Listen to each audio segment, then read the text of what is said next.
Ethereum 2.0 va tout changer. Comme vous le savez, le 19 septembre prochain, le réseau Ethereum va être mis à jour pour la plus grosse mise à jour de son réseau, de son histoire, la mise à jour Ethereum 2.0 qu'on appelle aussi The Merge.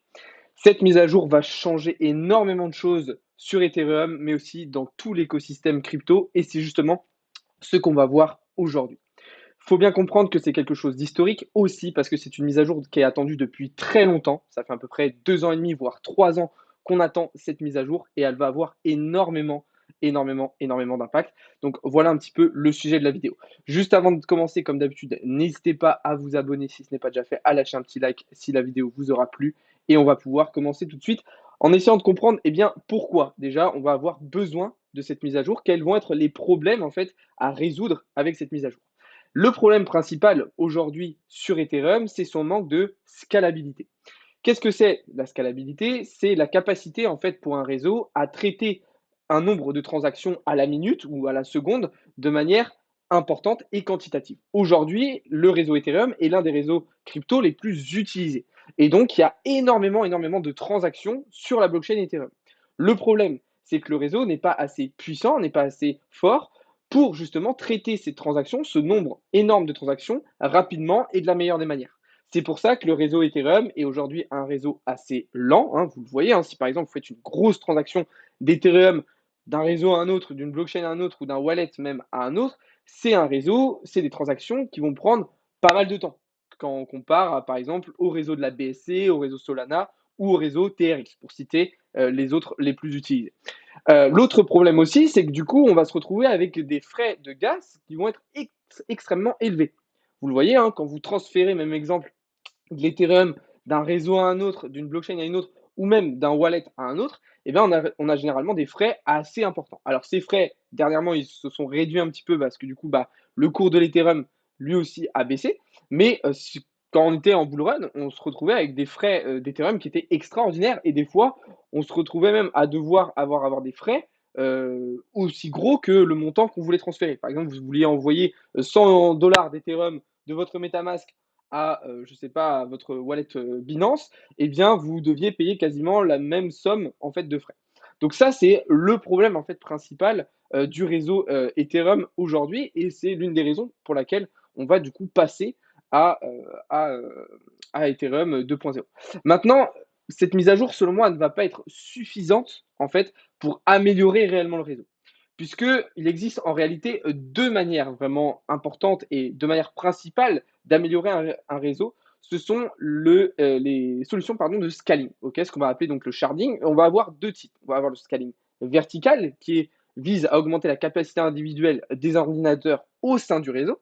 Et on va avoir le scaling horizontal qui, lui, vise à augmenter la capacité du réseau en augmentant le nombre d'ordinateurs qu'il compose. Donc, soit en fait, on va améliorer la qualité du réseau, soit on va améliorer la quantité d'ordinateurs au sein du réseau pour que ce réseau justement soit plus performant. Donc voilà un petit peu déjà le premier problème à résoudre. Maintenant, ce qu'il faut comprendre, c'est que les problèmes à résoudre ne se situent pas uniquement sur le réseau Ethereum, mais aussi sur toutes les applications, toutes les blockchains annexes à Ethereum, que ce soit dans la DeFi, avec les DAO, les stablecoins et les NFT. Donc la mise à jour va certes enfin, ça va être sur Ethereum, ça va concerner Ethereum, mais ça va en fait devoir englober une partie bien plus importante de l'écosystème crypto, avec, comme je vous le disais, la DeFi, les DAO, les stablecoins, les NFT, etc. Puisque toutes ces applications, tous ces écosystèmes sont connectés à Ethereum. Et même voilà, les entreprises qui aujourd'hui utilisent déjà le réseau Ethereum vont eux aussi vont devoir tout simplement faire des améliorations, faire des mises à jour pour qu'il y ait une transition qui se fasse correctement. Alors maintenant, cette mise à jour, il ne faut pas croire que voilà, on va appuyer sur un bouton mise à jour et que tout va changer du jour au lendemain sur Ethereum. Cette mise à jour, elle va se faire en trois phases, ok? Une phase 0, une phase 1 et une phase 2. Ces différentes phases, elles vont justement permettre de faire une transition d'Ethereum à Ethereum 2.0, que ça ne soit pas trop brutal, puisque en cas d'une transition trop brutale, d'une mise à jour trop brutale, justement, tous les autres écosystèmes, comme je vous disais juste avant, qui sont connectés à Ethereum, ne pourraient pas suivre. Et donc, ça créerait énormément de problèmes à la chaîne qui ferait probablement plus de dégâts que de bénéfices sur l'écosystème crypto et même sur Ethereum. Alors, une autre chose principal qui va justement changer avec l'arrivée d'Ethereum 2.0 et c'est probablement ça qui vous intéresse, beaucoup, c'est, le fait qu'on va passer du proof of work au proof of stake. Alors, juste pour vocabulaire, si jamais il y a des débutants sur la vidéo, le proof of work, qu'est-ce que c'est? C'est-à-dire qu'on va, se reposer le fonctionnement de la blockchain va se reposer sur une preuve de travail, donc sur des mineurs qui vont mettre à disposition leur puissance de calcul à la blockchain pour donc valider les transactions sur la blockchain et pour que cette blockchain fonctionne. Le problème du proof of work, l'un des problèmes principaux du proof of work, c'est que ça demande une quantité d'énergie assez importante. Mais d'un autre côté, ça permet une bonne décentralisation et une très très bonne confiance. Ok. La différence, en fait, l'opposé du proof of work, c'est donc le proof of stake, c'est-à-dire la preuve de stacking. Donc là, on ne va pas reposer en fait le fonctionnement de la blockchain sur des mineurs, mais sur de la confiance, sur de la preuve de stacking. Ok. Donc là, en termes de décentralisation, je trouve personnellement qu'on perd un petit peu au change et surtout, on remet la confiance du coup beaucoup plus sur les utilisateurs du réseau. Ok. Et c'est là que la chose va être très très compliquée puisque il faut absolument réussir à maintenir cette confiance justement des utilisateurs pour que le fonctionnement se passe à merveille et que la blockchain continue de tourner correctement. Je vous le rappelle, hein, pour qu'une personne ou une entité malveillante prenne le contrôle d'un réseau, il faut qu'elle ait plus de 51% de ce réseau-là. Avec aujourd'hui le minage, c'est absolument impossible. Ok. C'est quasiment impossible parce que le jamais n'existe pas, mais à 99,9% impossible. Avec le proof of stake, personnellement, je trouve qu'on perd un petit peu cette confiance et ce niveau de risque. Bon, après, dans tous les cas, vous le savez, une entité ou une personne n'a aucun intérêt à détenir plus de 51% du réseau, puisque si elle le fait, le réseau s'écroule immédiatement et tout est terminé. Bref, je me suis un petit peu écarté du sujet. Alors maintenant, qu'est-ce que ça va engendrer du coup? C'est le passage du proof of work au proof of stake. Eh bien, ça veut dire qu'on ne pourra plus miner du Bitcoin, pardon. On ne pourra plus miner d'Ethereum, ok? Pourquoi? Parce qu'aujourd'hui, du coup, on avait besoin de mineurs qui proposaient leur puissance de calcul donc via des cartes graphiques et du matériel de minage pour valider les transactions sur la blockchain. Or, après la mise à jour, on n'aura plus besoin de ces mineurs. Alors attention, pour ceux qui font du minage, pas de panique. Ça ne veut pas dire que vous ne pourrez plus miner aucune crypto-monnaie. Il y a plein d'autres crypto-monnaies qui sont toujours minables, hein. Bitcoin est toujours minable, le Ravencoin est toujours minable. Il y en a plein qui le sont et qui le seront encore pendant bien longtemps. Attention, hein, je rappelle que par exemple Bitcoin, il faut du matériel spécial. Ce n'est pas n'importe quelle carte graphique qui va pouvoir miner du Bitcoin. C'est pour ça que ça peut être plus intéressant de se tourner vers d'autres cryptos, comme plutôt le Ravencoin, où là on va avoir un fonctionnement de minage similaire à ce qu'il y avait sur Ethereum. Donc ça, c'est une chose très très importante. Du coup, maintenant, en fait, voilà, proof of stake, donc on va fonctionner avec des pools de liquidité, avec un consensus global des utilisateurs qui vont faire fonctionner eux-mêmes la blockchain et le réseau Ethereum. Alors, moi, je vais donner mon avis personnel sur ça. Vous le savez, moi, je préfère personnellement le proof of work, même si je reconnais évidemment que le proof of stake a énormément d'avantages. Maintenant, la chose qu'il faut comprendre, c'est que cette transition, comme on l'a vu tout à l'heure avec les 3 phases de la mise à jour, sera aussi, selon moi, encore une fois, hein, transitoire. C'est-à-dire que, ça ne va pas se faire d'un coup, OK? Je pense que pour que le fonctionnement de la blockchain se maintienne, correctement, pour qu'il n'y ait pas de soucis, on va avoir besoin d'une transition, en fait, dans le temps. C'est-à-dire qu'on ne va pas dire d'un coup à tous les mineurs: «OK, arrêtez maintenant de miner, stop, on passe au proof of stake». Non, parce que si on fait ça, il y aurait un temps de latence où du coup le réseau serait arrêté et ça causerait d'énormes dégâts.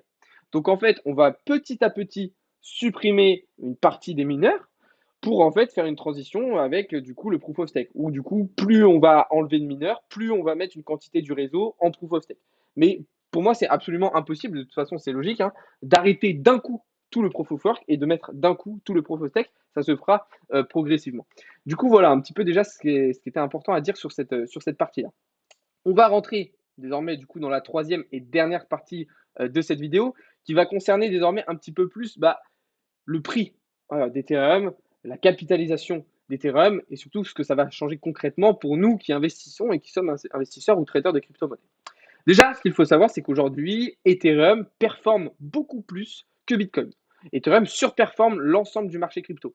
On le voit quand il y a des hausses, mais on le voit aussi quand il y a des baisses. Okay. Ce qui est très intéressant, c'est que Ethereum est donc beaucoup plus solide que Bitcoin et que l'ensemble du marché en ce moment. Ça se lit très très rapidement quand on regarde le cours d'Ethereum, que ce soit en weekly ou même sur du H4. Donc ça, c'est déjà une première chose très intéressante.